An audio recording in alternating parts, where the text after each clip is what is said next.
En 7 ans, la Côte d'Ivoire a enregistré plus de 46 000 accidents de la route, dont plus de 4 000 mortels.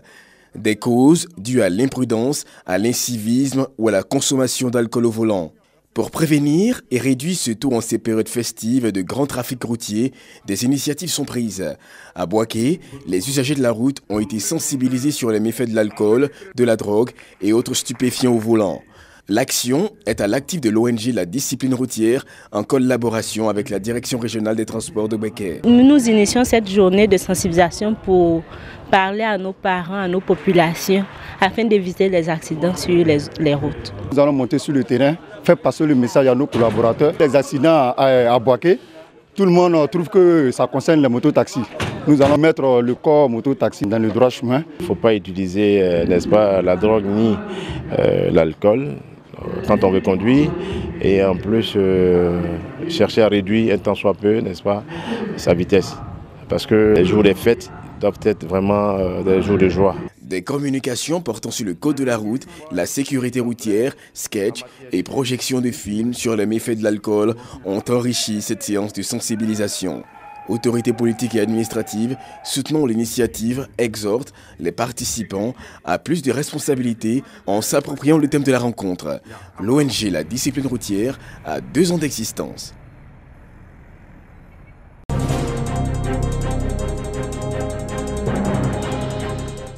Voici ce qui sert de poste de garde aux éléments de la brigade de gendarmerie de Maféré dans le village de Kouaoukro, dans le département d'Aboasso.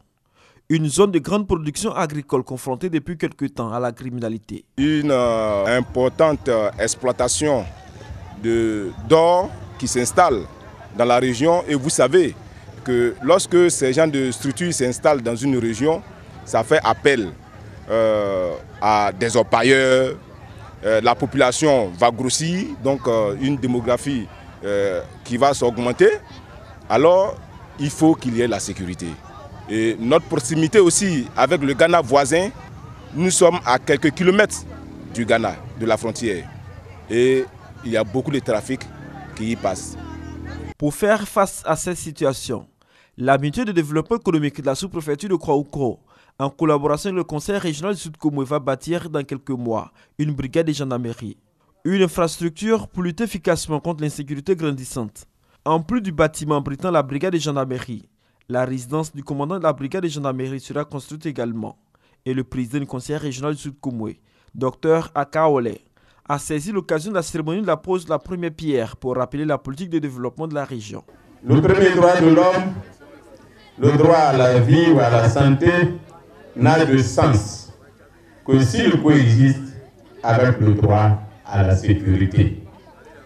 Le sous-préfet de Kouaoukro, Patricia Aoubomisso, a invité les cadres au renforcement de la solidarité et de la cohésion afin de réussir sur Paris. Mais en attendant, elle exhorte les chefs de village et de communautés à contribuer à lutter efficacement contre la criminalité à travers les campagnes de sensibilisation. La prochaine brigade de gendarmerie viendra renforcer les acquis de développement, notamment le collège, le centre de santé et plusieurs infrastructures économiques réalisées dans le village de Kouaoukro.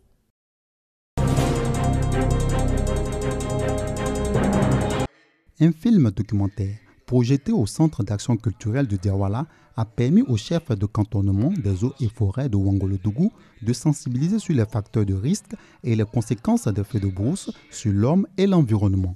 Une action qui donne le coup d'envoi de sa caravane annuelle de lutte contre les feux de brousse. Nous avons installé 22 comités dans tous les villages. Le don de l'INAPES va soulager nos comités qui ont été déjà mis en place. Selon le Comité national d'information, d'éducation et de sensibilisation pour la défense de la forêt, CNIS-DF, de 2015 à 2016, les feux de brousse ont occasionné plusieurs dégâts, causant des pertes en vie humaine, matérielle et agricole. Entre autres, 17 personnes tuées, 10 villages ravagés et la destruction de plus de 35 000 tonnes de produits agricoles composés de cacao, d'anacarde et de coton. Des victimes de Sonovogo, un village du département de Ouangolodougou qui avait été totalement ravagé par les feux de brousse, garde encore de mauvais souvenirs. Depuis le 2012, nous avons eu un feu de brousse sur le village de Somavogo qui a vraiment beaucoup ravagé les plantations même dans le village. Nous devrons les encadrer, nous devrons les aider à atteindre leurs objectifs, tout en ne mettant pas en péril, n'est-ce pas, les espaces qui nous restent encore. En cette période d'harmattan, c'est pour prévenir les populations du fléau que les autorités appellent à la vigilance. Elles souhaitent que chacun soit le gendarme de son voisin. Il faut que chacun évite de faire des feux incontrôlés. Il y a des sanctions. En ce mois de décembre, l'harmattan bat son plein dans le nord du pays. Et pourtant, c'est à cette période que les paysans renouvellent leurs parcelles agricoles en pratiquant le système de l'agriculture sur brûlis. Donc, il faut mieux prévenir que guérir.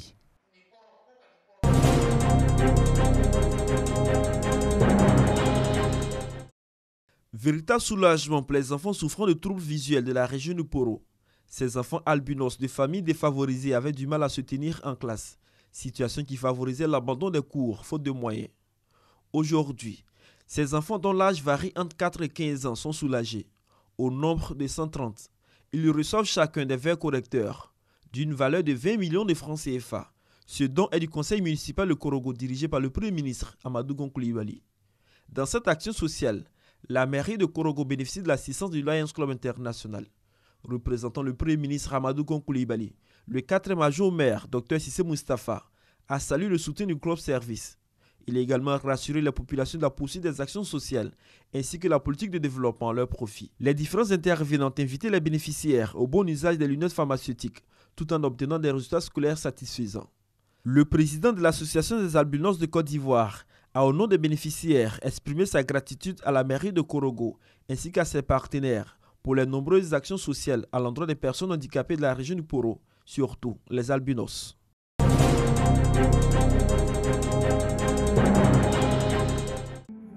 Lycée moderne de Dabakala. Des élèves assis à 3 ou à 4 sur des tables bancs attendent de prendre les cours. Le déficit de tables bancs et le nombre pléthorique d'élèves sont les raisons de ce cumul. Nous connaissons beaucoup de problèmes au niveau du mobilier. Il y avait 1462 élèves en 2011-2012. Aujourd'hui, nous sommes à 4000 élèves. Ça veut dire que toutes nos structures sont dépassées. Le premier responsable du lycée moderne de Dabakala peut désormais pousser un ouf de soulagement. L'établissement vient de bénéficier de 200 tables bancs, un don du Premier ministre Amadou Gon Coulibaly, pour faire face au déficit de mobilier. Pour l'occasion, le Premier ministre était représenté par le député de Dabakala, Abou Bakari Coulibaly, pour offrir le matériel à la grande famille éducative du département de Dabakala. Le Premier ministre a répondu à notre appel de détresse. C'est l'occasion donc de lui dire merci. Ce lycée est le seul de notre département. Il était donc en déficit flagrant énorme de table banc. Et aujourd'hui, nous sommes venus faire ce don au nom donc du Premier ministre. Une action du Premier ministre saluée par les différents partenaires de l'école à Dabakala. En marge de ce don au lycée moderne, les chefs traditionnels ont bénéficié de chaises pour leurs différentes rencontres.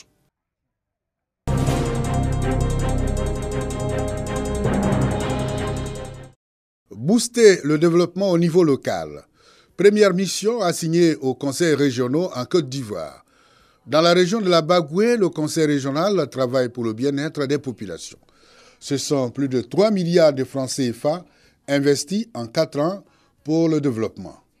Électrification villageoise, adduction en eau potable, construction de centres de santé, d'écoles, reprofilage des routes, création d'activités génératrices de revenus.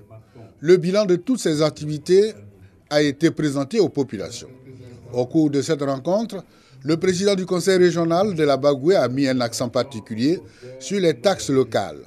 Des taxes, si elles étaient recouvrées, permettront au conseil d'avoir plus de 500 millions de francs CFA par an.